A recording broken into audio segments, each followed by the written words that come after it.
ఓం విద్యాయే నమః ఓం సర్వభూతహితప్రదాయే నమః ఓం శ్రద్ధాయే నమః ఓం విభూత్యై నమః ఓం సురభ్యే నమః ఓం పరమాత్మికాయే నమః ఓం వాచ్యే నమః ఓం పద్మాలయాయ నమః ఓం సుజాయే నమః ఓం స్వాహాయే నమః ఓం సదాయే నమః ఓం ధన్యాయే నమః ఓం హిరణ్మయాయ నమః.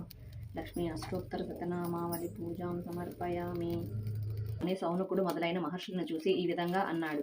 ఓ మునీశ్వరులారా, స్త్రీలకు సర్వ సౌభాగ్యములు కలిగే వరం ఒకటి పూర్వం శివుడు పార్వతీదేవికి చెప్పాడు. దానిని మీకు చెబుతాను, వినండి. ఒకరోజు కైలాస పర్వతంపై శివుడు తన సింహాసనం మీద కూర్చొని ఉండగా పార్వతీదేవి ఆయన దగ్గర